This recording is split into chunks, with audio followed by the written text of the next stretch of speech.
Hey Dan, you seen any movies lately? No, I haven't seen anything 5 times. It's fine. Okay. No. Yes. I've seen Ghostbusters: Frozen Empire 5 times. Yes, I have. Have we not talked about this yet? We have not talked about this yet.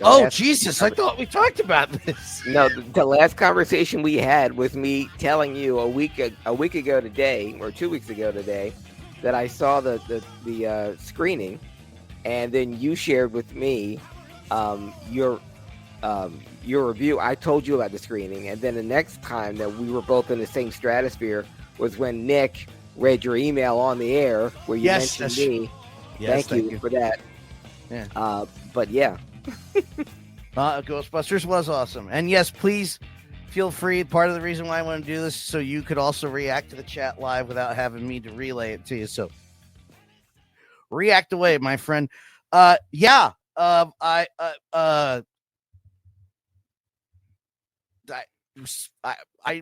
don't know what critics are complaining about. Let me start it right there. I don't understand. That was fantastic. Quite honestly, this is everything I've been waiting for since I was a little kid. Yeah. From this series. And for those like, it wasn't meant to be a franchise. Tough. It already is. Well, number one, tough. Number two, Aykroyd was trying to get a sequel done between those 5 years from Ghostbusters 1 to 2, and he was trying to get a third one done for like 20 years. So please stop talking if you don't know what you're talking about. He's wanted it to be, sorry, everyone. He's wanted it to be a franchise. It is a franchise. And despite, as I said to Nick and Preston, and thank you for trusting me, boys and girls, despite what critics say, that's a fun movie. There's no reason it should be getting that kind of hate. It ain't that serious in that way. Like, people that are putting holes through the plot, the premise of the movie is busting goats with goats. The different movie. Busting ghosts with a portable nuclear accelerator.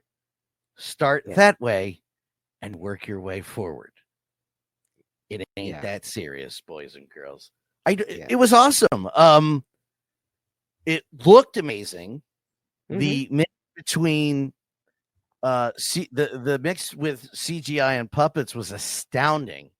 Mm-hmm. You tell the difference. I never had a problem with Answer the Call, the 2016 Ghostbusters movie. I thought those ghosts looked great. I loved the way they filmed them, which was still in a different way, a mix of practical CGI. But this, when certain green Spud shows up, yes, you could tell that is an actor, an actor. One of those things like for the video game, just a side note, they announced that one of the downloadable contents is the Scoleri brothers from the second movie.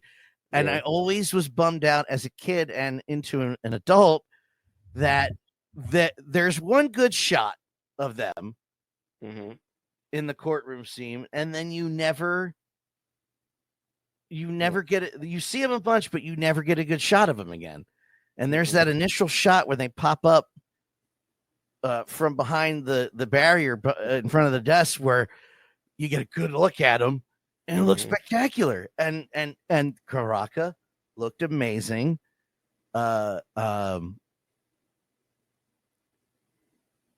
Nadim's character arc was spectacular. You didn't earn it. Okay. The movie's only an hour and 55 minutes. Slow down.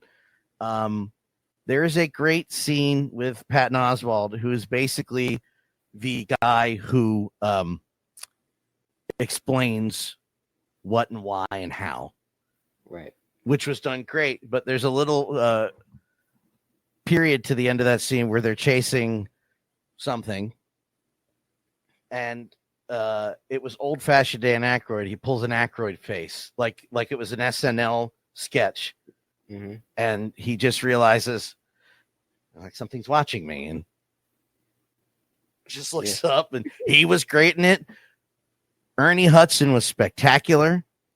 There is a scene between them, between Ray and Winston. Ray and Winston in the stairwell.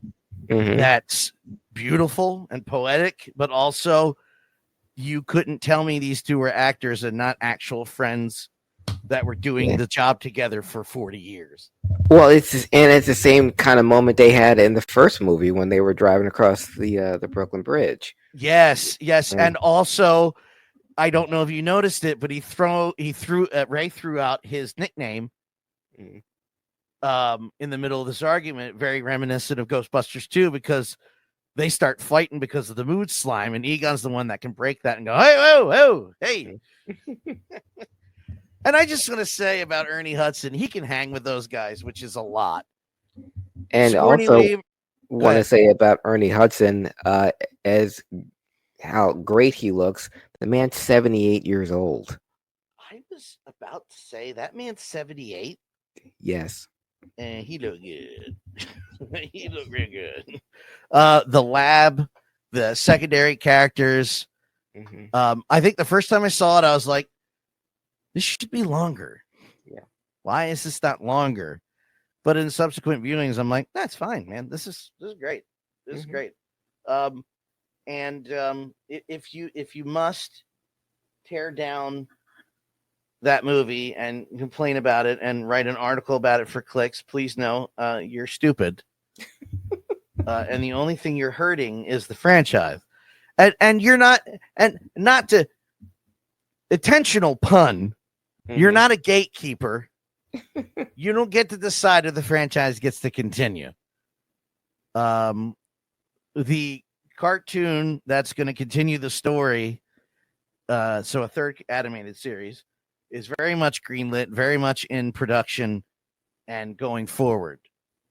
And personally, and not I really have zero problems with that movie. I have zero problems with any of the movies. I like all those movies. If you want me to sit here and pick it apart, well, I have better things to do. I always thought it would be better served as a series anyway. Yeah, well, it was. There's so many stories to tell, so please go for it. It was meant to be a series. I mean, that's how Harold Ramis wrote it, and that's how we saw it. I mean, all the way back to when Aykroyd came up with the idea, all the way back in 1982, it was a vehicle for John Belushi and Eddie Murphy.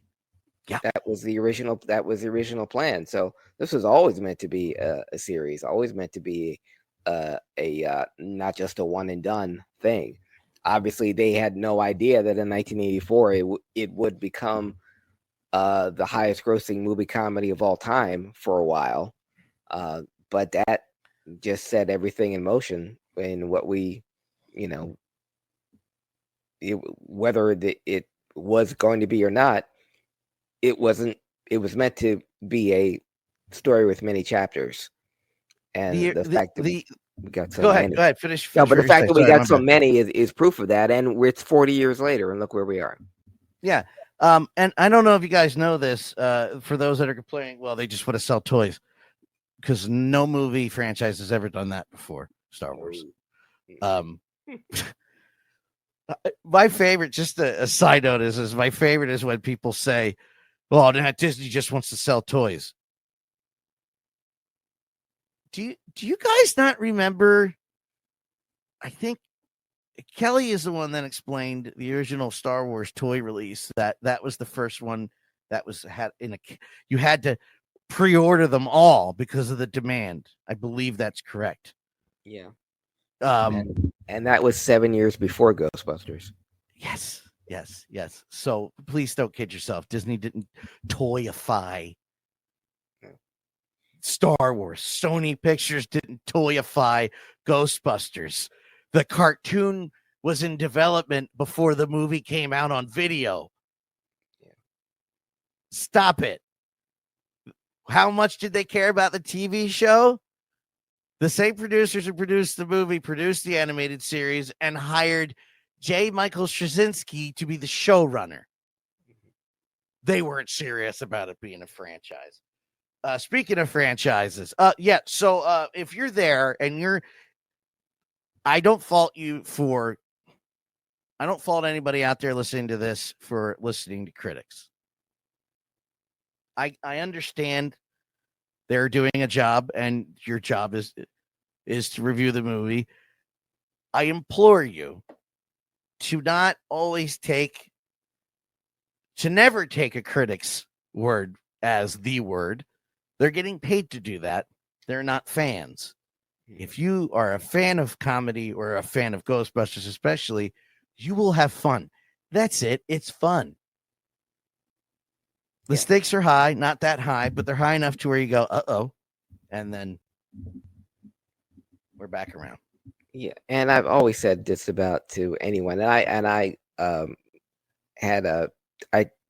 was friends with Patrick Stoner, who if you're a fan of PBS or public television, you know him from Quick Flicks. He's been reviewing and critiquing movies for about 45 years. But when I worked at WHYY, which is a PBS affiliate here in Philly, I worked there for 7 years. Great guy. I had a show, a variety show, and I had him on as a guest. He brought his own clips. He was very nice. He didn't have to do any of this because this guy talks to movie stars for a living. But one of the questions that he asked that I wanted to ask him, and I went over this with him. He goes, he wanted me to ask him, why do we have critics? Why do we need critics? He said, we don't need critics. We've never needed critics. I have a job of being critic, but nobody needs to listen to me. No one needs to think that what I think of a movie is the be all end all.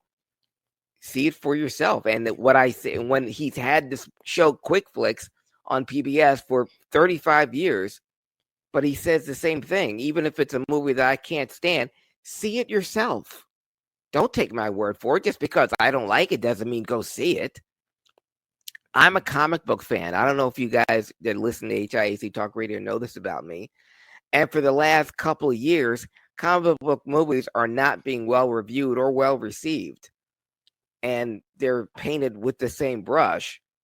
So if I hear someone say, I heard The Flash sucked, that doesn't mean I'm not going to go see it. I heard the same thing about Madam Web. And you know what? It did suck. But I still went and saw it and find out for myself. Because that's what movies are for.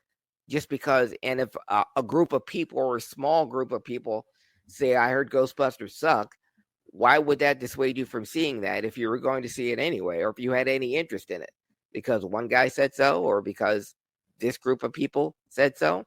See for yourself. Why always watch it? Patrick Stoner himself, we don't need critics. They're unnecessary. But if you're a fan of, like Dan said, if you're a fan of comedy, or especially if you're a fan of Ghostbusters, I don't know why you wouldn't see it. Just like if you're a fan of comic book movies, I wouldn't know why you wouldn't see a comic book film. Just because, what are the odds of this ever being, when you were reading comic books like me, the idea of any of these characters being in a movie, forget it. It wasn't going to happen. And the fact that I get to see it in my lifetime means I'm going to go see whatever comic book movie comes down to pass. Maybe not in the theater, but I will see it when it comes out on streaming. Ghostbusters is a franchise. And again, it came out in 1984, and I saw it the summer I went away to college. That's how old I am. And I absolutely loved it. But to think that 40 years later, I'd still be in a hurry to see Ghostbusters, and I still enjoyed it as much as I did the first time I saw it, mind-blowing. So that alone makes it a triumph. The fact that this movie that came out 40 years ago, when most of you weren't even born, I was, reached a whole new generation of fans, and I love it. Way to go, Flyers. Yes, way to go, Flyers. I love the fact that we can both look at this now. This is another reason I wanted to move to doing it like this, so we could all interact with everything that was going on. And I love Misty and everybody else that's been in here all night. That has been, I say all night, it's been like a little over an hour and a half. Feels like it. I know this is a wrestling podcast, but one more thing about movies, Craig. I was sitting there when I was seeing the Ghostbusters for the 5th time. Something occurred to me. And you go to more movies than me, so this is why I held off saying anything on social media until talking to you. AMC theater screens suck. Do all theater screens suck now? Like, it doesn't look good. Is it me? You're saying AMC screens suck? Every AMC screen. Well, every movie theater that I saw it in, the screens were god awful, and I don't remember them looking like crap like this. The Cinemark I went to had a line across it, and they paid full price for us to watch it on that. Okay. And it was not focused at the AMC Marlton, by the way. Okay. And I've been going there for years, even since I've moved out. I saw Guardians there opening weekend because I happened to be there in Jersey the weekend it opened, so I went to see it there. And I don't remember it being that bad. How did that look to you? It looked great. And good. when I saw the screening was at a smaller theater in Old City, Philly. I see most of the movies I see at a Cinemark theater. The biggest screen in Philly, down at the I want to say the Gallery, but it's called the Fashion District now. But they have IMAX screens and they have big screens, and I see it, and it's one of those Nicole Kidman walking through an empty theater movie theater. So it's an AMC theater, and every movie I've seen there has been, I haven't had any issues. I saw Iron Claw there. I saw before Ghostbusters there. I saw Madam Web there. It's maybe great. So I'm sorry you're having a problem down there. Yeah. No, I was gonna say maybe I just need to pick better theaters, man. Probably, but yeah. Hey, listen. No, go ahead. Finish your thought, because it sucks that you had that experience there. I haven't had any bad experiences with AMC theaters here, or any of the theaters I've seen movies on here. Son of a bitch. Well, all right. Well, then I need to pick better theaters. And to add on to us, the little theater in town here, much better screen. So I need to look at reviews more often. Anyway, it's all about WrestleMania, and we're going to talk about, I think we're going to have to come back on next week to talk about what happened this gigantic week of wrestling that's happening. But we'll worry about that after I get through today, because I've been on the road all day and then right on to this. So I figured, past all the technical difficulties from the last episode, now that we're running at 100%, it's WrestleMania. So why don't we just do the WrestleMania historian? Okay.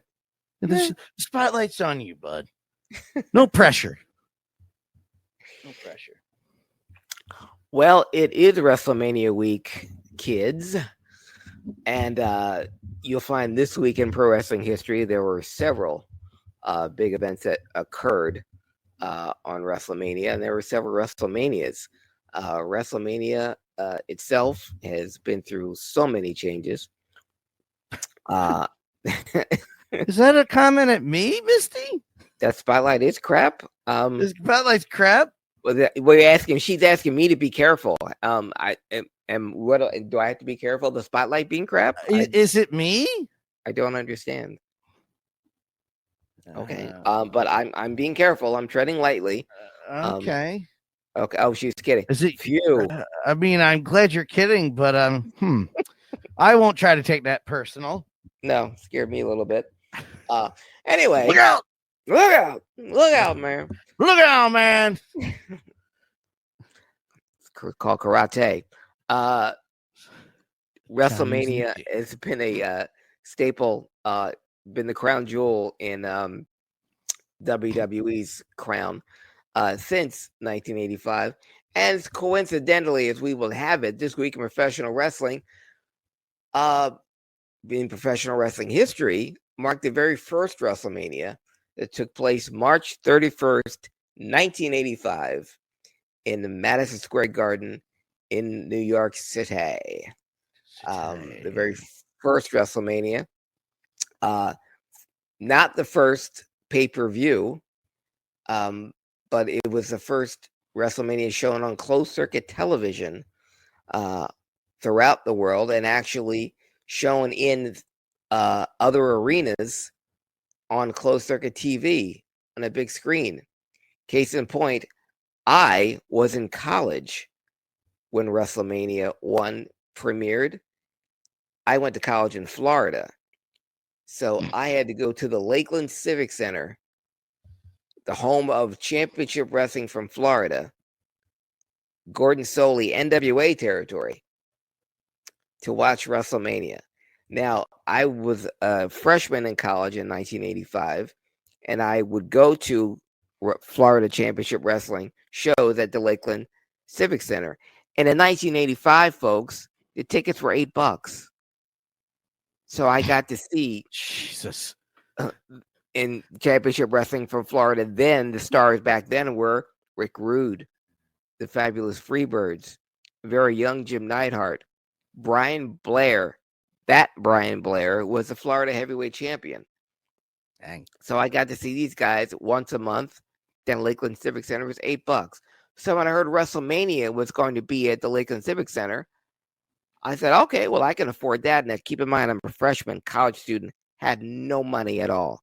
So I took all the money I had, including about $1.50 in pennies, to go to the Lakeland Civic Center. Now, with the college I went to, Florida Southern College, was a 30-minute walk from the college to Lakeland Civic Center. And I had about $11 total to my name. But I said, and I started walking. I was like, well, you know what? Let me grab all of my money because I might want to get a drink, because I figured tickets are $8. I might want to get a drink, or I might get a program. So I took the entire $13.51. That's all I had to my name. So I figured, because I wanted to get a ticket and get a program or something, because it was a big deal. And tickets for all the other events at the Lakeland Civic Center for wrestling was $8. So I walked 30 minutes to the Lakeland Civic Center to see the very first WrestleMania. Tickets for the very first WrestleMania at the Lakeland Civic Center, $13.50. Every stinking dime I had, all the money I had in the world. Had I not gone back to get the rest of my money, I would have walked 30 minutes for nothing and seen nothing. But the $13.50 I spent to see the very first WrestleMania was indeed amazing. Even for at an NWA, in the NWA Stronghold, the place was packed. I was screaming, amazing. But the thing is, if you look at it in hindsight, the card was no bigger than a typical Madison Square Garden card. The big deal was the main event, which was Hulk Hogan and Mr. T against Roddy Piper and Paul Orndorff. The main event of the very first WrestleMania, made me even more hyped by the fact that the night before, Saturday night, March 30th, 1985, Hulk Hogan and Mr. T hosted Saturday Night Live. Great stuff. But this was a different era, kids. What I remember most was Junkyard Dog coming to the ring to Another One Bites the Dust to try to take the Intercontinental title from Greg the Hammer Valentine. And where Bruno Sammartino, being in the corner of his son, David Sammartino, take on good boy. God, forgot who. Brutus Beefcake. I was gonna say, wait, I know this one. And Johnny Valiant. And the fact that Johnny Valiant interfered, and then Bruno jumped in the ring to kick the ass of Johnny Valiant, who I now know they've been friends for going on 60 years. It was Bruno that got the Valiant brothers into the WWF in the first place. So it was great to see those two old friends hook up. Muhammad Ali was the special guest referee.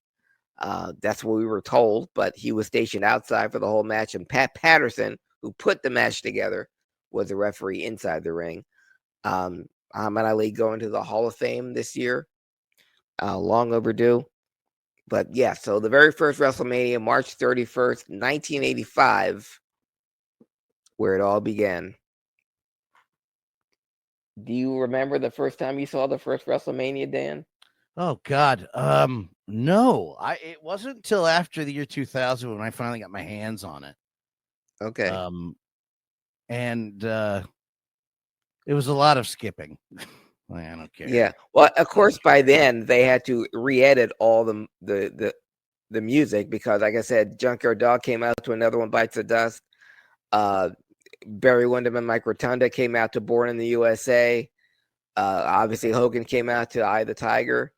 And they edited all of Jesse Ventura's voice out of it, even though he and Gorilla called the entire card.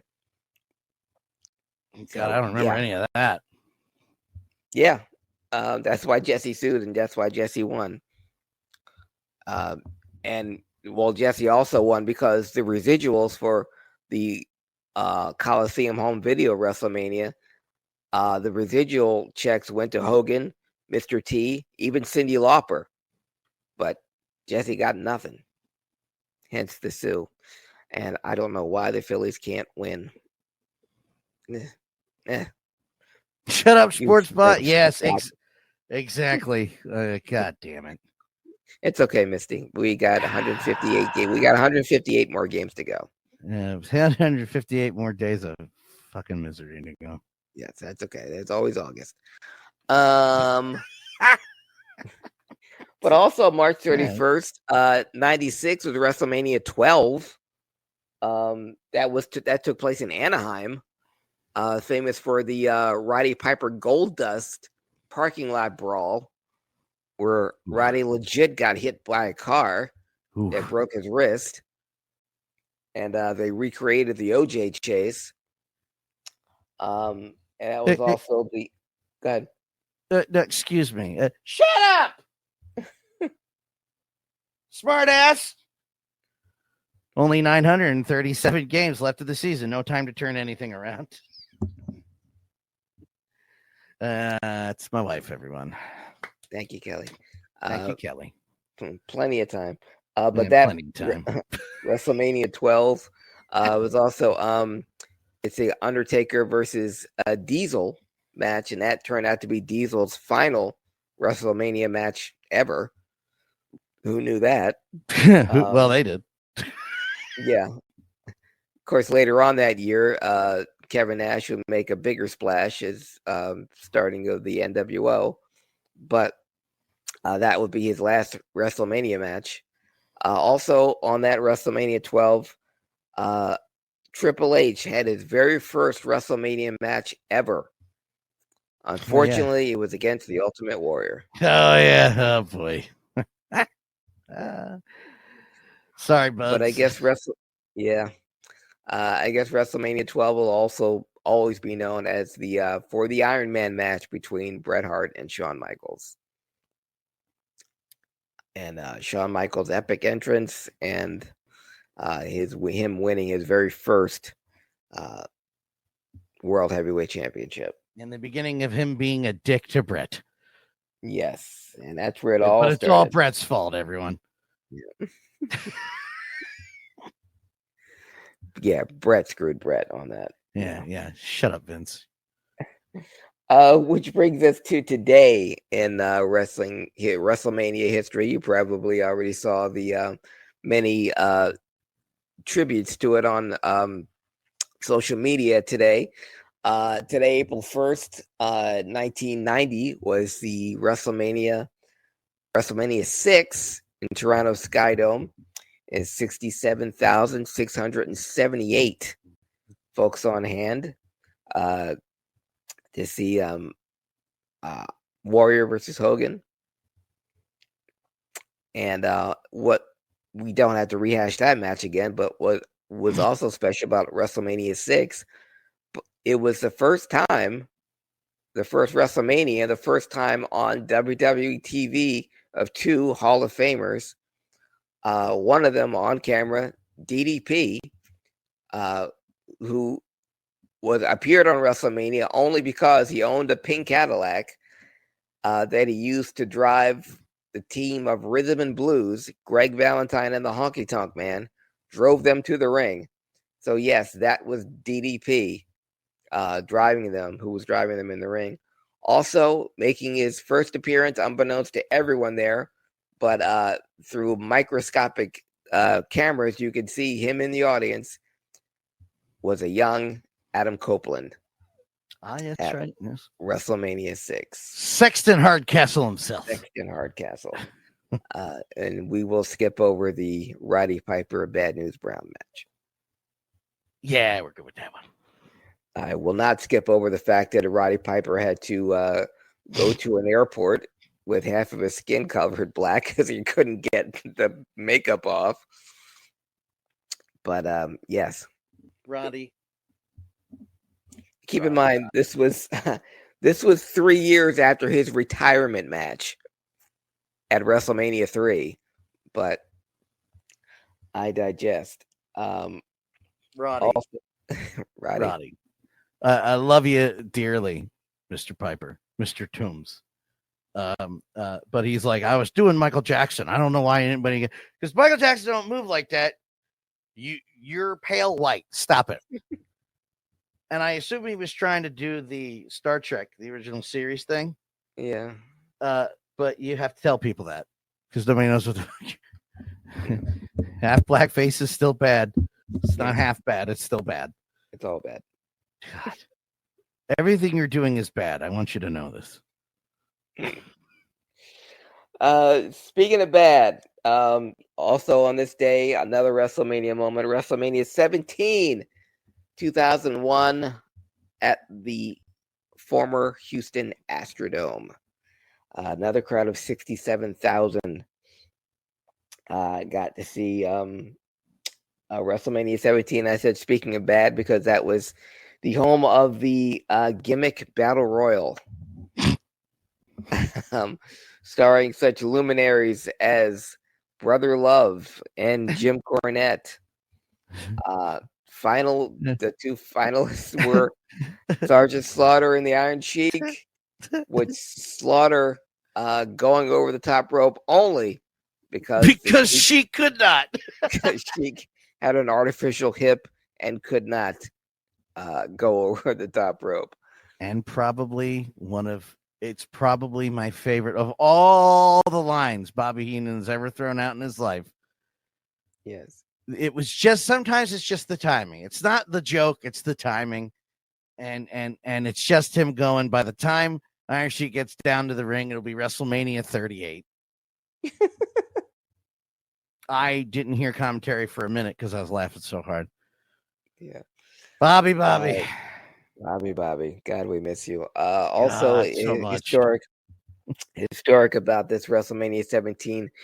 It would be the very last of the TLC wars. One that was made famous, that was called drawn attention to, and the A&E biography Rivals edition on WWE. Today in history, in WrestleMania 17, 2001, 23 years ago, was the last TLC match between Edge and Christian, the Hardys, and the Dudley Boys. But I think WrestleMania 17 will probably always be known for the main event. The third time it's happened. It's still a record. Steve Austin defeated The Rock and turned heel and joined Mr. McMahon. And folks will point to that as what killed the downturn of the WWE popularity, having Steve Austin turn heel. They recovered, but they took a severe hit because no one wants to boo Steve Austin. It did give us some great moments on TV of a heel Steve Austin hugging Vince McMahon.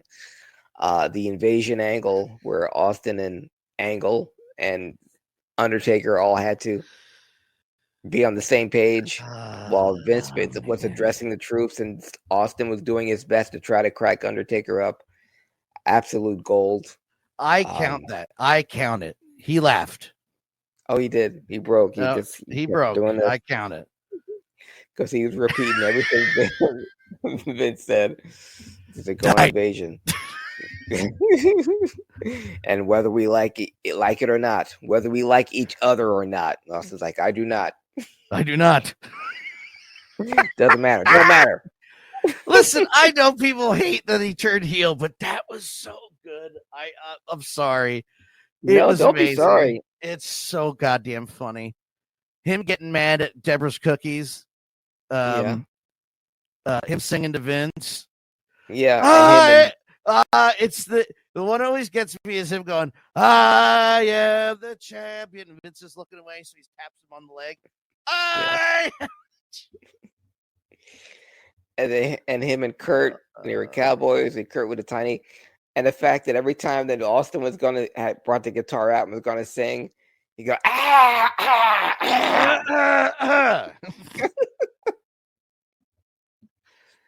Oh man, heel Austin may have killed the business, but man, he had some great. Hey, he might kill the business, but it was really funny. Yeah, I'll take that. Angle joining made it comedy gold, says Kelly. Oh, most definitely. God, Angle was comedy. Angle was comedy gold, independent of Austin. But you put him with Austin, yeah, that was a license to print money. That little cowboy hat. Yeah. This man is a legitimate yippee-ki-yay. This man is a legitimate Olympic superstar, legend, athlete. Yes. And here he is. He doesn't go to ECW because they do the crucifix angle with Raven and Sandman. And here he is. Was it with Sandman? Am I mixing up my years? Yeah. No, yeah. And here he is on WWF Raw wearing a tiny cowboy hat with a star. Oh, man. And the song, Jimmy Crack Corn, and I don't care. I don't care. And I don't care. Because I got Olympic gold. I got Olympic gold. So good. It's so good. Great stuff. Oh, man. So that was 23 years ago today. Never go. I'm sorry. No, but the beginning of the Austin turn happened 23 years ago today. We got some great stuff out of it. And like Roscoe said, comedy gold angle. But 23 years ago, WrestleMania 17, the beginning of the Austin heel turn. And that, gentlemen and ladies, is the wrestling historian. What are we looking forward to this weekend? I think it's I think the WrestleMania car is solid. I will say this. I don't know where they're going to go with the Cody Rhodes stuff. And I think, let me just go. I want to be on record on the podcast saying that The Rock is still the best thing all these years later. I know we cut him. I know people give him shit for, he's an actor. He's Hollywood. He's coming back to get money. That the blood on TV again. Like I'm not. We must have blood to make this important, but man, it's been so long since it's been okayed that was powerful. Him dropping the F-bomb. You will never fuck with The Rock. Yes, and the promos. Is the direction. Fuck is the direction you make. Off is the direction. Off is the direction you can fuck. Yeah, if there was ever any further clear evidence that Vince is no longer in charge, it is that. Best way possible. Vince did so much. I don't care. I don't care. He's gone. It's gone. Stop it. This has been spectacular. I know everybody was freaking out like, oh, they're really going to give it to The Rock because they, one day passed. It was great. It's great. And Hollywood Rock came back. Just the music coming back was good enough for me. But he took it a whole other step further.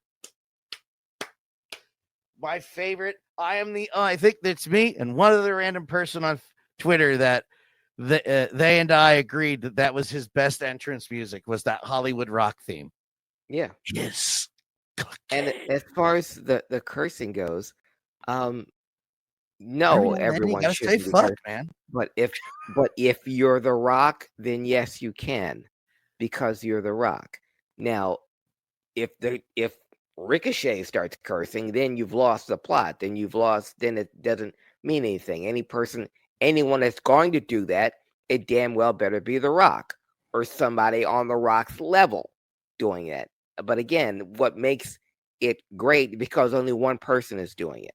If everyone's doing it, it means nothing. Or if the lowest card guy on WWE is doing it, it means nothing. That's AEW's problem. If you got guys on the opening bout going through tables or doing 450 splashes, why the hell would I care who does it if somebody does it in the main event? Because it doesn't mean anything, because everyone's doing it. I saw that argument on Twitter where people were like, oh, so The Rock gets to curse? Like you just said. Yeah, it's The Rock. Yes. I don't think you understand how much that man's worth. Yes. Yeah, that's what makes it. Again, because everyone's talking about it. If like I said, if freaking Ricochet or Ivar cursed, that would be a big deal, only because why would they do it? But if they curse and then The Rock cursed, then it means nothing. Then you're a cliche. Yes, when you're at the level of The Rock and he curses, he gets away with it. Yes, because he's The Rock. If you want to curse too, be on the level of The Rock. It's that simple. Get where The Rock is and own a football league. Yeah. And then try again. Yeah, and be on that level. I don't know if you saw it today. It aired live, and I was getting bits and pieces of it, and I, on my way home, watched the entire thing on the MMA show today. CM Punk was on for about an hour and a half. And the Ariel, God, I forgot his last name. Ariel, no, I want to say Milani. But well, you're asking the wrong guy there. Okay, but CM Punk spoke for the first time in public about his time in AEW and about what happened with Jack Perry. He walked through it, step by step from the very beginning up until, the end, and how he got fired and what happened. He detailed a lot of things about AEW, why AEW I missed was this. trending. You're enlighten me, my friend. CM Punk was on the MMA. It's called the MMA Hour, and the guy. I'm sorry. No, the comment Ash just left just cracked me up. But Craig, you're on the wrong side. Wrong side of what? Oh, well, you're usually on the other side of the screen. There, I fixed it. Oh, phew. Okay, sorry about that, Ash. Yeah, sorry, Ash. Oh my God, that was close. Yeah, God, sorry about that. I'm switching. Am I on the wrong? Like, am I on the wrong side of history? Am I on the wrong side? I should be supporting. Should I be supporting AEW? Am I? Which side am I? Okay. Panic there for a second. Woo, sorry. Yeah. Don't scare me, Ash. Wow, I'm on the wrong side. God damn it. Jesus. Thought I was liberal. Fought for what's right. Amazing. Yeah, good shit, Dash. Thank you. Anyway, CM Punk today on the live interview, with fuck, his last name. Fuck Ariel Helwani. Helwani. Okay, gotcha. Who talks with all the wrestlers all the time, but he had CM Punk on live today, and he asked them why people love going on Ariel's show, because he asked the tough questions and he earns trust. And CM Punk answered it because he said, in his words to Ariel, "You're an actual journalist." Because when I had to deal with in the scrum, and what makes it hard to deal with is some guy in his basement who watches wrestling and has his own blog, but passes himself off as a journalist or a reporter. And I have to listen. I have to answer to those yahoos. But you, I will ask. And he said a lot about AEW, which I'll get to in a second. But he said there's a difference. And said, why are you just talking about this now? Why? He said, no one's asked me about it. He said, don't you? And he said, don't you have an NDA? He said, there's a difference between not being able to talk about it and not wanting to talk about it. And he walked through the entire Jack Perry incident. He walked through the entire Adam Page incident. CM Punk said he and Hangman Adam Page went over his promo that night, what he was going to say, how Punk was going to answer, what they were going to talk about, and kind of like with Curb Your Enthusiasm, we're going to a point. You can say what you want to say, then I'll say what I'm going to respond to, and then we'll get to the end, which was, Hangman hitting Punk and them going into a schmaz. Well, Hangman went out there and didn't say anything that they talked about. And Punk didn't say anything because he was trying to hear what Hangman was saying because the crowd was so loud. And he was trying to understand. And he already had his response, but it was to what they had already gone over. So what he was going to say wasn't going to match what Hangman said because Hangman went off script and went into business for himself. So I'm a professional, and we went to the end. He took the slap, and he doubled, took him down, and they ended in a schmaz. But he went back to Tony. He said, "Are you going to deal with this? Because either you deal with this, or I'm going to have to deal with it, and you're not going to like the way I deal with this." That was Hangman. So after the suspension, when Punk came back, he was given his own show. He was given Collision. And he said, we're going to have separate shows. And Punk said, I don't think it's going to work, but okay. He said, I would rather us all sit down and talk so we can coexist together rather than putting us on separate shows. But he was given Collision, and he got to work with the guys that he wanted to, book the way he wanted to, and all was right with the world.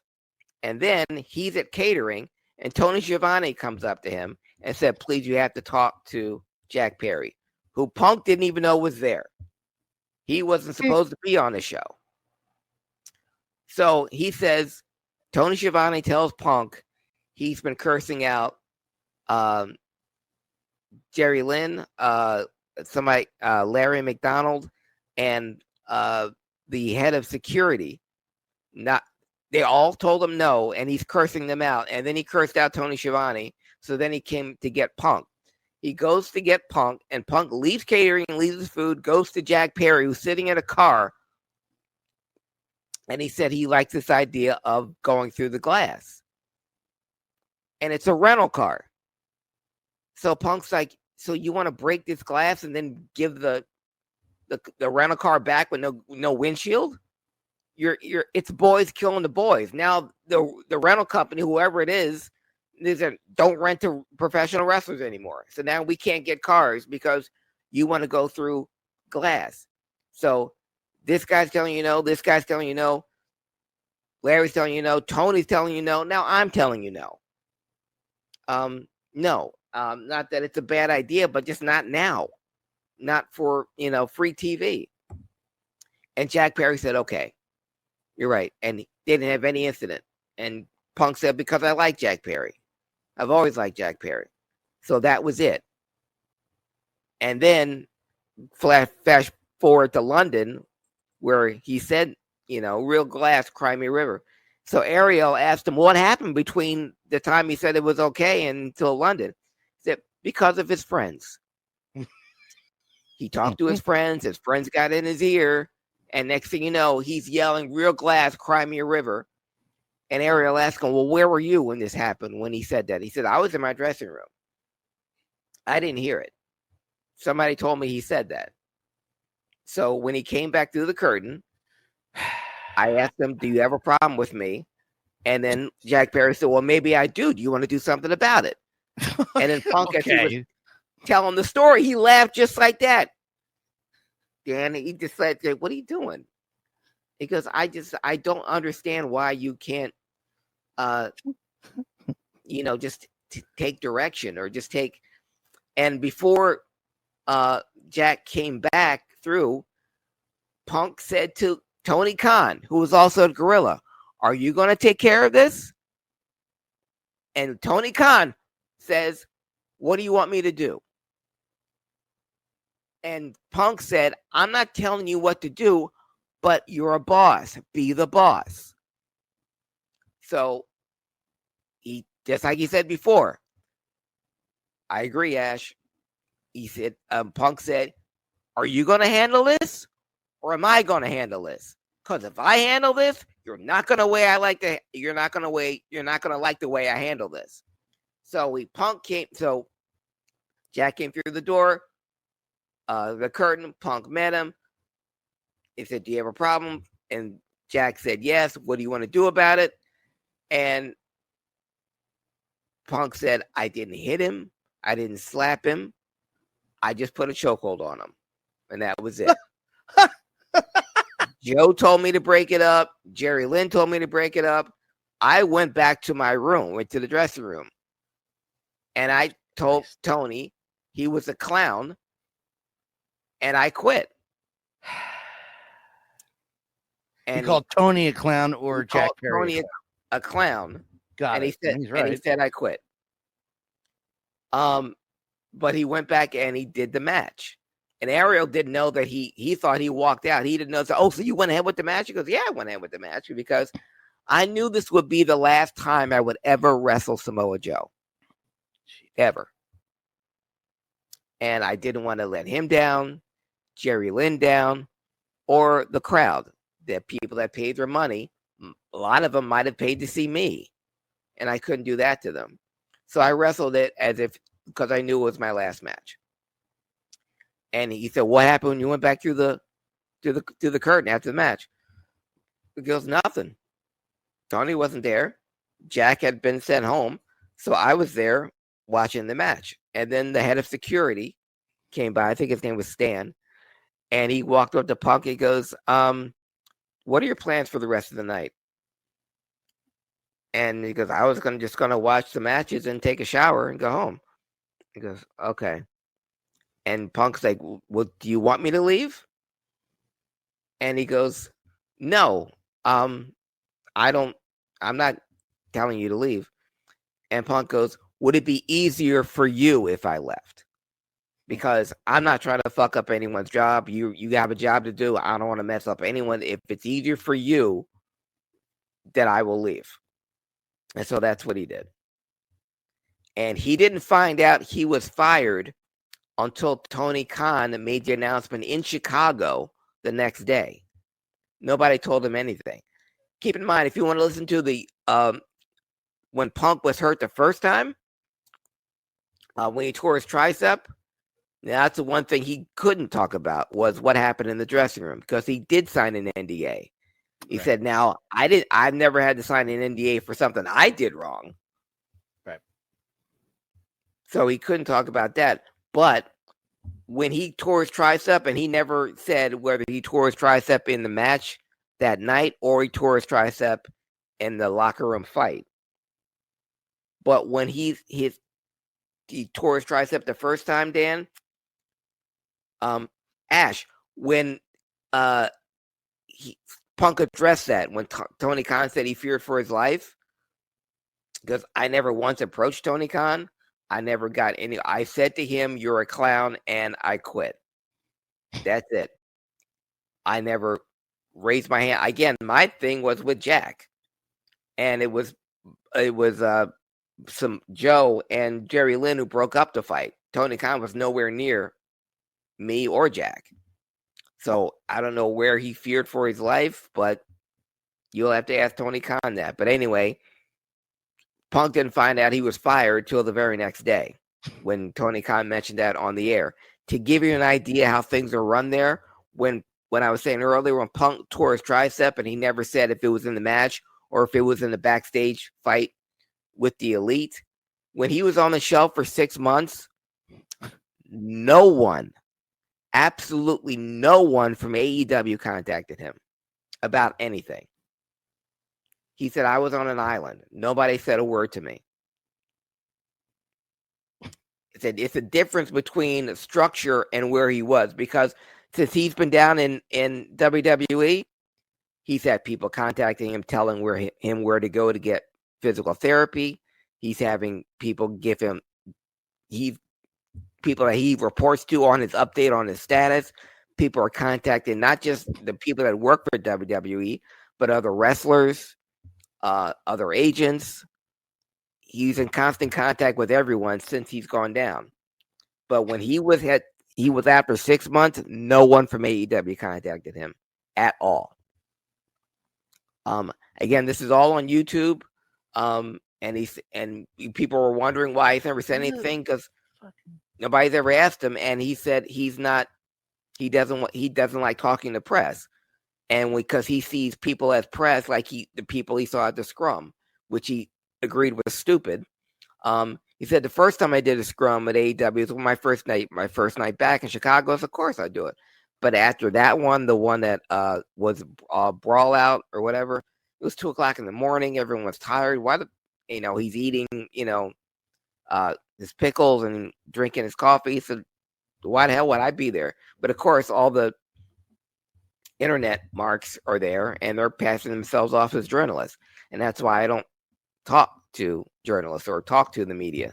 So when he asked me all these questions, it's not that I just didn't want to talk about it, but I haven't felt the need to.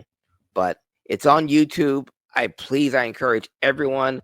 It's called, or just Google CM Punk and Ariel Helwani, and you can. And it was Punk and Rhea Ripley were on his show today, this afternoon in New York, and it was fascinating.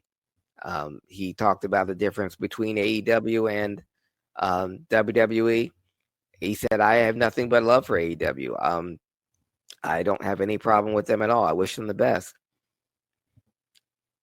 Breaking news: Tony Khan is a liar, coward, asshole. Yeah, but he said this very plainly. When Ariel asked him, well, why did you go after the first time? Why did you go back to AEW? Because after the scrum, he said he was done. He said, because I thought that this was a wrestling company that was interested in making money, in drawing money, and drawing ratings, which is what I did when I was there. But they're not interested in that. They'd rather have 5-star matches in buildings that are a quarter full. That's what drives them. It's not about making money. It's not about drawing ratings, or not about having sellout crowds. It's about pleasing a very small group of wrestling fans that think AEW is the greatest thing since sliced bread. And it'll be around as long as Tony Khan puts money into it. It's certainly not going to be any competition for the WWE, because again, it's not a wrestling company. He said in the interview today, he said, we're in two different businesses. If you want to draw money and to draw ratings and to draw people to come out to see, I'd still be in AEW. Or Jack Perry would have been fired instead of me. But they're not interested in that. And he never mentioned the Elite by name. He never mentioned. The only time he talked about was with Adam Page. That was the only. He never mentioned the Young Bucks. He never mentioned Omega. Nobody like that. But it's a fascinating interview. Please, Ash, Dan, listeners, do yourself a favor. I listened to it. It was live today. It was live on YouTube. And I can listen to it all over again. And I probably will before the night's over. Just unreal. Yeah. Unreal. All that. Yeah, that was breaking news today. I thought that was one of the things I thought we were going to talk about, but I didn't know you hadn't heard it. I was on the road all day getting home, so I had never seen that it came out until I think I saw it in passing in the 5 minutes I relaxed between doing this and getting home, and then kind of forgot about it once I got live, and yeah, but you covered it. That is your job. That's what I do. So basically, CM Punk is an older guy who doesn't want to deal with drama. Yeah, and yes. he said that yes, Ash, that's exactly what he is, and that's exactly what he said, because now I'm the vet that because I remember when I was running around. I'd never been on TV before, and I was talking to guys that had done it before me, running around asking them questions, and now I'm the guy that people are going to ask questions to. So I would never turn anyone away, and I don't go around locker rooms like people think I'm fucking Bruiser Brody, just walking around swinging a chain. Everyone just get out of the way. I'm punching people in the face backstage. Because no, I will never give anyone unsolicited advice. If you ask me something, I'll tell you. He went to an indie show in Chicago, he said.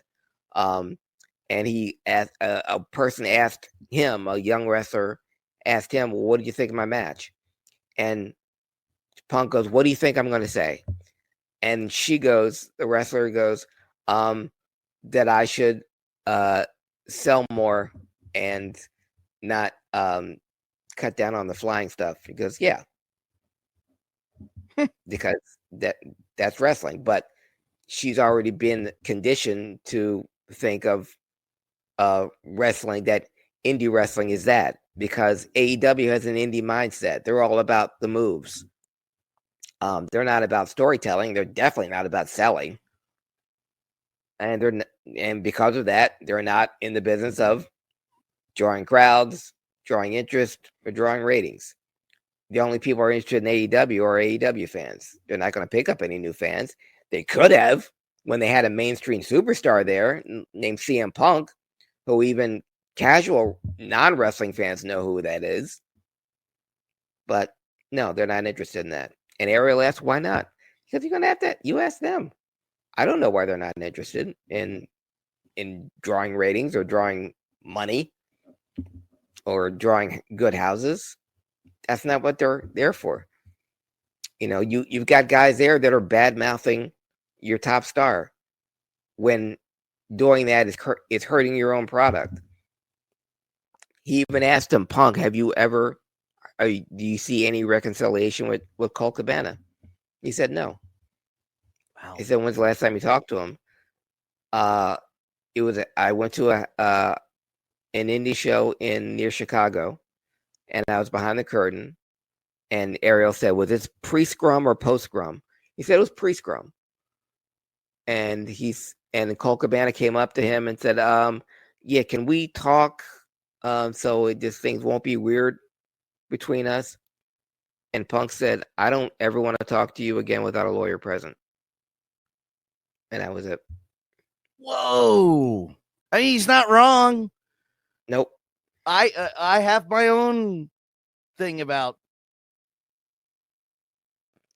Colt Cabana that I will not talk about on this show. They got nothing to do with me. It was secondhand, but I'm aware of a situation. He's a bitch. Yes. Also dropped today with Ash, you mentioned Seth Rollins, and that that was the original plan. He did spill that, and Punk was, you can see Punk was visibly uncomfortable. Oh, he did talk about it? Yeah.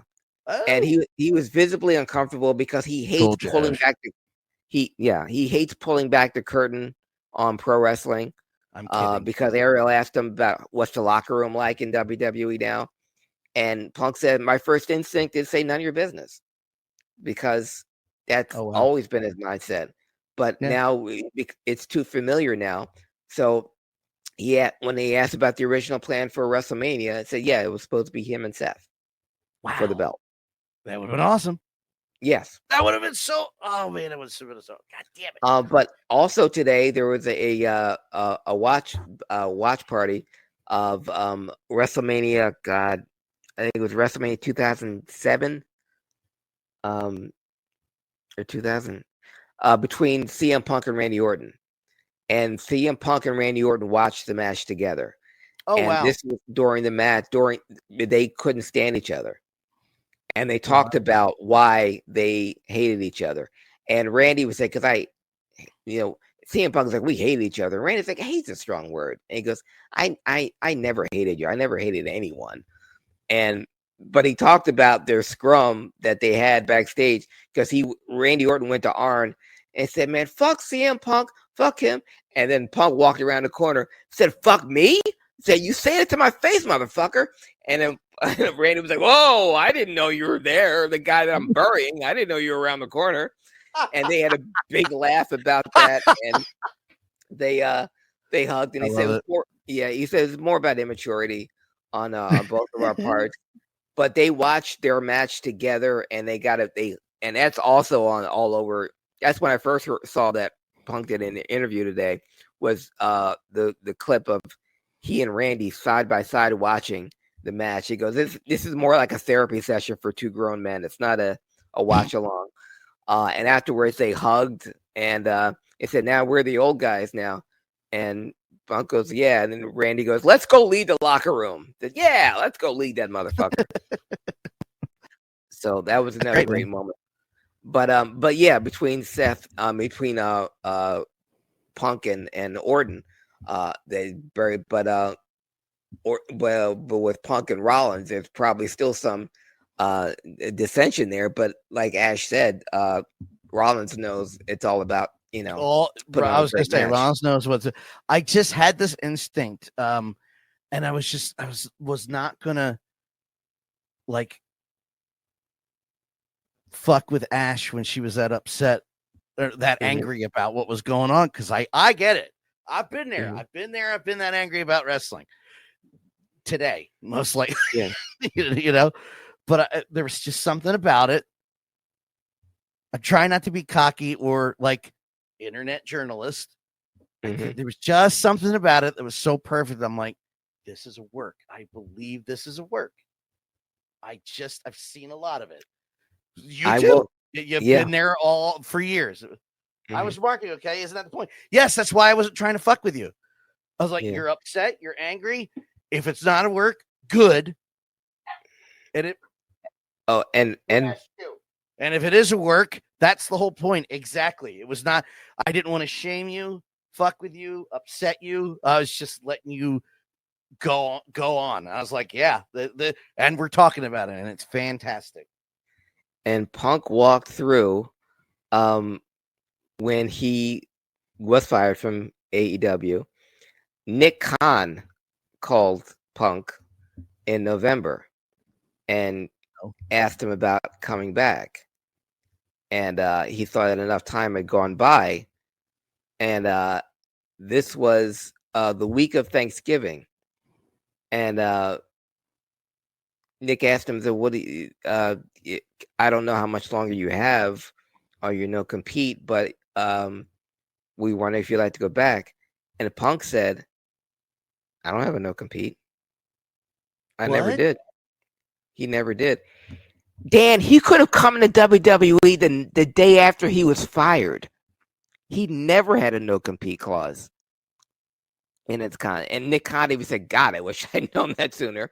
But the week of Survivor Series was that Saturday or that Sunday. Nick Khan talked to Punk about coming back that Monday. That's how quickly, and every day leading up to that, including Thanksgiving night when Triple H called him and they FaceTimed and talked about coming in. His lawyers were on the phone working all that out leading up until Saturday night. And outside of Punk, his wife, Triple H, both WWE lawyers and Nick Khan, nobody, including Seth, Randy Orton, everyone in that cage knew that CM Punk was coming back. So that reaction by Seth was genuine. It was also played up. Nice. Great. Good shit. Good. It is good shit. Man. Yeah, I am gonna probably go watch that right after this because I need to. I want to hear it from the man's mouth himself. That's crazy. Yes, and also, that tracks. it tracks. Yeah, it's called just Google or just YouTube CM Punk or CM Punk the MMA Hour. It aired live this afternoon. CM Punk and Rhea Ripley in studio, but Punk talks in depth about WWE, AEW, what happened there. He even talked about Vince, and the difference between Vince being there and Vince not being there, and even the last time he saw Vince. And even the time he got kicked out of a show in when he was there in May, when he worked for he worked for AEW, and there was a show, and WWE had a show in May, and Punk went there and just asked to leave. But it is when he worked for AEW. CM Punk won me over during the WrestleMania hype show thing. Punch him in the face. Yeah. Nice. That Big E almost gave away. Yeah. Yeah. What, are they gonna have a tag team match? Shut up. Shut up. Shut up. Shut up. Shut up. Shut up. Wow. It really is. And you know what? I bet you if I go through Twitter, it's still gonna be people glad handing them. Yeah. The AEW. Mm-hmm. I guarantee and it. People saying, and Punk already knows. People saying, "Yeah, I'm glad he's gone. Yeah, he's a locker room cancer. Yeah, he deserves to be fired. And it was all his fault and everything." He's fine. You can say whatever you want about me. That just makes me money. If you think I'm a locker room cancer, if you think I'm the problem, you think I was the reason why all this happened, great. Okay. Oh, fine. Fine. Whatever you say. He said these words, Dan, and it reminded me of you so much. Say whatever you want about me, just leave me the fuck alone. Yeah, I do not care. I generally do not care, and genuinely is what I meant to say. Do not care what Bob, Harold, ACWA. I don't care. I don't care, but I am going to be completely honest about my side of things. Mm-hmm. I don't care. Yeah, I don't care. But if you're going to hire, also CM Punk supports trans lives, so can't be that bad to begin with. He really isn't. Yeah. I don't understand the backlash the guy gets. No. But then of course, wrestling fans. And I've always said this about CM Punk. Yeah, he may get into disagreements. He may have rubbed people the wrong way. And when he was in AEW, he got all these backstage. It doesn't mean he's wrong.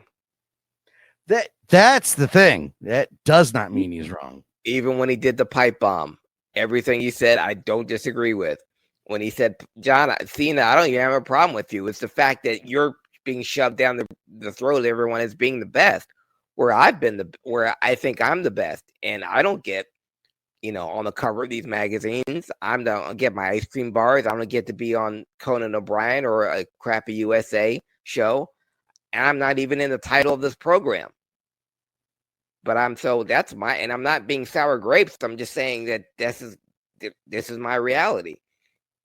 You're being shoved down, and like everything he says, I go, I don't disagree with any of that.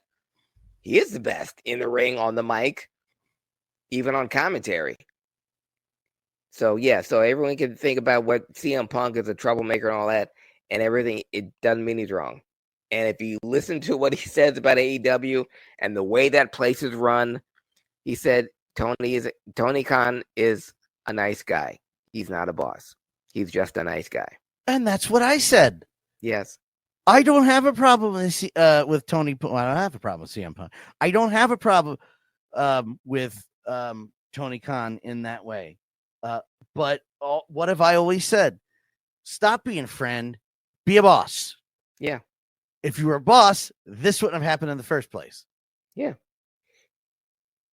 It would have stopped at the boss and not gone down to 13 other people. Mm-hmm. And then I do want to address what Ash said earlier. What happened to the I feared for my life? Somebody's just full of shit. Because now I'll have a problem with you. Yeah.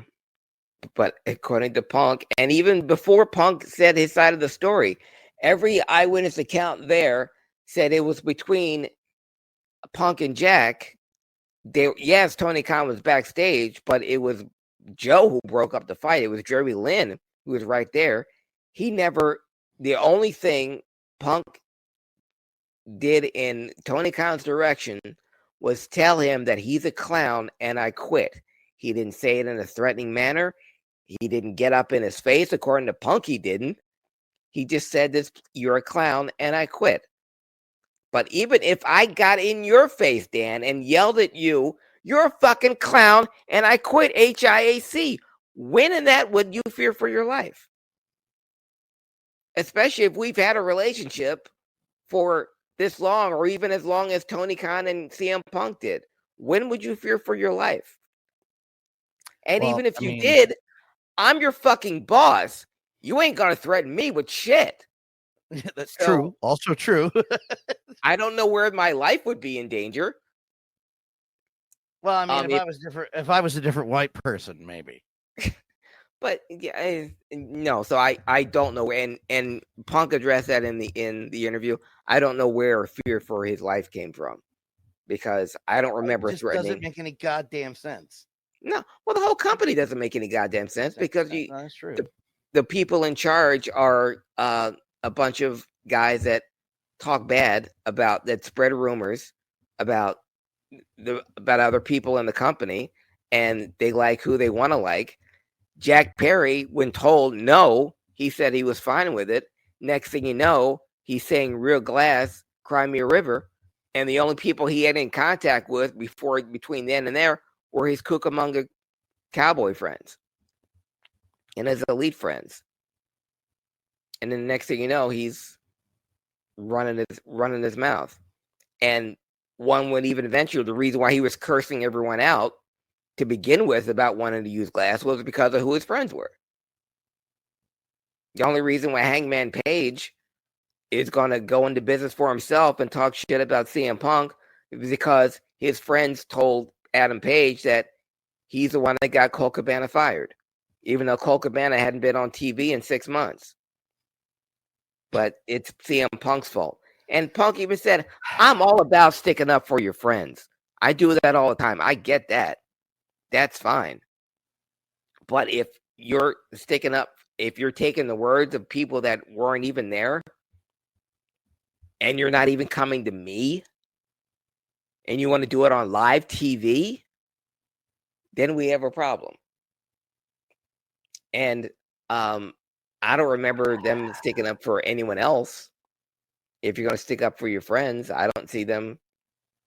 I never said badmouth anyone else in the company because they weren't friends with somebody else. And there's people that I'm friends with that other people don't get along with, but I don't bury them.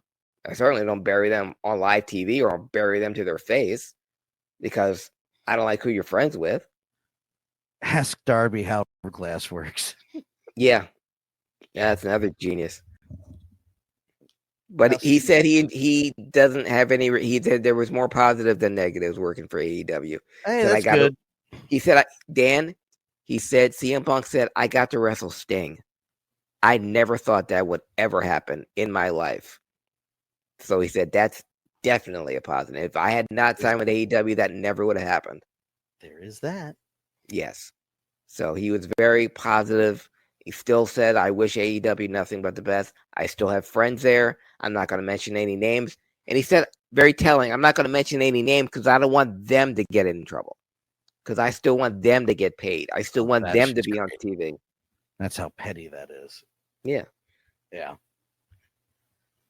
Jesus H. Christ. Well, that is a whole ball of wax I was unaware of. TK needs to fire himself. Yeah. So, Dan, if you want, when you watch that, if you want to have another show talking about that, we can talk about that too. Oh, God. I'm fairly certain we covered it, but if I find anything else that I'm unaware that we didn't talk about here, yeah, God, absolutely. Yeah. I know this is WrestleMania week, and I said a year ago when this was announced that we should have a live broadcast from my place at WrestleMania. I know right now it's short notice and it's probably not going to happen. But if anyone would like to watch WrestleMania at my place or want to see my big deck, my door is open. So please, by all means, will experience the magic of WrestleMania. And there's stuff going on in Philly all week. The convention center is having lots of guests in. Pat McAfee's doing a show live from the convention center this week. There's a WrestleMania bar on South Street. It's a club. They play nothing but WWE entrance music in like a party mix. Mark Henry is going to be the DJ. Yes, Ash, you are always welcome to sit on my big deck. Ash, I don't think you realize what you've just done. Yes, you really don't, because I have a hardwood deck, and you're more than welcome to bounce on it. It smells wonderful. Yes, it does. Hardwood deck. Oh my God. Wonderful. Where the fuck is this goddamn sorry. What this goddamn what? I was looking for the end screen I had to upload real quick and I could not find it. Yeah, so that's very there's a lot that's a lot to take in. Yeah. Wait a minute, how am I the one blushing? Well, it's a big deck. Yeah, I've been on his big deck. Craig, where are you in your big deck on social media? We're in the wide world of sports. Are you going? We're in the world of Carmen Sandiego. My big deck and me can be found on Facebook, on Instagram, on Twitter, and on Threads, and Tactic at Craig Lagans, CraigLiggeons. And you can follow me on social media on most platforms. And then when a new one comes along, it'll be me as well at DanLaw83. For Craig Lagans, I am. Oh, wait, hold on. Before you do that, go ahead. Do it again. For Craig Lagans, I am the above average comedian, Dan Calchico. We'll see you in 2 weeks. Maybe one. Maybe sooner. I'm stretching. For time. Stretching for time. Oh, it's still processing. Well, shit. Well, we're not going to get an end video this week, folks. Keep it on the paper. Okay, that's the end of the broadcast part. Yeah, that's pretty crazy. Yeah, let me know what you think. This came out of nowhere. I didn't know he was even. I just saw that that CM Punk was trending worldwide, and they kept trending, and it's like, oh, what? And it's like, oh, wait, this is real? And so he's talking about Jack Perry? So when was this? Oh, it's live. Oh, it's still going on. And so by the time I turned it on, he had already been talking for an hour about it, and he answered everything. And again, why Punk reminded me of you, not just with the say what you want about me, but leave me alone. He said, it's like, I'll always tell the truth. I don't care how I look or how it makes me. And he talked about being fired on his wedding. He talked about his wife and everything. I simply reached an age where I do not care anymore. Yeah, I don't. Wrestling's afforded me nothing. It hasn't. And then when and at the slightest disagreement, you have fucking pieces of shit like Joey Janela who will just go, well, you're just a fat piece of shit, never made money in this business. Well, I'm sorry I didn't like the one fucking thing you did, even though I've been blowing you virtually online for 10 goddamn years. Sorry that one thing I thought was stupid. I'll see you when I see it. Oh, yeah, you will. Yeah. Yeah. There's a lot of people I feared. You ain't one of them. Yep. You have to better men than you have tried. Yeah. And I still don't hate him, but that pisses me off. I get it. Me off. Yeah. You went there. You went the easy internet troll route with it. Like the fat joke. That's all you got. I thought my response. God damn it. I thought my response was while everybody else was like, I would replace that. That's not working. While everybody else was like, "Oh, he's got you running scared," and I just responded, "I made $20 once, but I lost it in the bathroom." Yeah, I'll see you next time. Pull up, bro. Yeah. It's not that hard, man. Not that hard to find. You can search my name. It's very unique. Yeah. Yeah, that's it. Mine too. It's like I'm not hard to find. Stop molesting me. Never. It's almost done processing. There we go. Good night, everyone.